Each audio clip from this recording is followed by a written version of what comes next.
Police constable পদে আবেদন করার পর ইনশাল্লাহ নিজ যোগ্যতায় আমার টাকা ছাড়া নিজ চাকরি হয়েছে, এবং বাবা মা সাপোর্টে আমি আজকে একটি পুলিশ কনস্টেবলে প্রার্থী হিসেবে উত্তীর্ণ হয়েছি। সবাই আমার জন্য দোয়া করবেন, এবং আমি দেশ এবং দেশের জনগণের জন্য আমি যেন মঙ্গল করতে পারি, এটি আমার জন্য সবাই শুভকামনা দোয়া করবেন। এই আমার চাকরি হওয়ার পরবর্তী অনুভূতি আলহামদুলিল্লাহ ভালো। আমি মানে এই রিটেন পরীক্ষার জন্য অনেক ভালো করে আর কি প্রস্তুতি নিয়েছিলাম, এবং কি ভালো পরীক্ষা দিয়েছি। আলহামদুলিল্লাহ আমার চাকরি আজকে কনফার্ম হয়েছে, প্রাথমিকভাবে নির্বাচিত হয়েছে আলহামদুলিল্লাহ। জি, আমার বাবা মাকে এখনো জানানো হয়নি, আমি জানাবো ইনশাল্লাহ। অনেক ভালো লাগতেছে। চাকরিতে আসতে হলে আসলে সবার মেধাতেই চাকরি হয়, এটা মানি আমি। চাকরিতে আসতে গেলে আসলে কোনো রকম টাকা পয়সা লাগে না।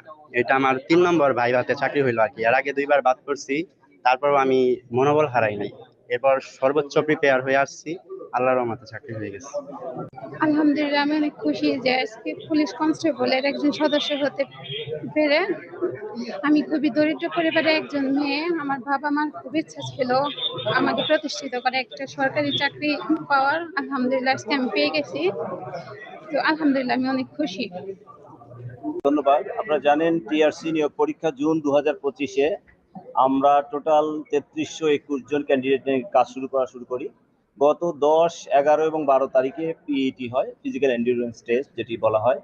সেখানে মোট 7টি ইভেন্ট থাকে, ডিফারেন্ট ইভেন্ট থাকে। সেগুলোতে সাকসেসফুলি কমপ্লিট করে প্রায় 1400 পরীক্ষার্থী তারা সেটা কমপ্লিট করে। এরপরে 800-এর উপরে পরীক্ষার্থী আমাদের রিটেন পরীক্ষা দেয়। সেই রিটেনের মধ্য থেকে মোট 73 জন পাশ করেছিল। তাদের আজকে আমরা ভাইভা পরীক্ষা নিলাম।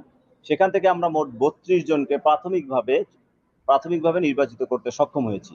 এরপরে জানেন যে এই 32 জনের মধ্য থেকে তাদের মেডিকেল হবে, ভেরিফিকেশন হবে, এবং তাদের ট্রেনিং হবে। 4 মাস ব্যাপী একটি ট্রেনিং হয় আমাদের ট্রেনিং সেন্টারগুলোতে।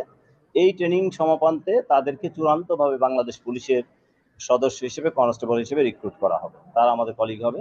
আমরা আমাদের বাংলাদেশ পুলিশের আমাদের গার্ডিয়ান, আমাদের ইন্সপেক্টর জেনারেল মহোদয়, ওনার নেতৃত্বে আমরা গত 3টি এই নিয়োগ অত্যন্ত স্বচ্ছতার সাথে, শতভাগ ইন্টিগ্রিটির সাথে, সততার সাথে, পেশাদারিত্বের সাথে, এবং যে কোনো ধরনের পারসুয়েশন মুক্তভাবে আমরা অত্যন্ত কি বলা যায় যে স্বচ্ছতার সাথে আমরা এই নিয়োগ প্রক্রিয়া সম্পন্ন করতে সক্ষম হয়েছি।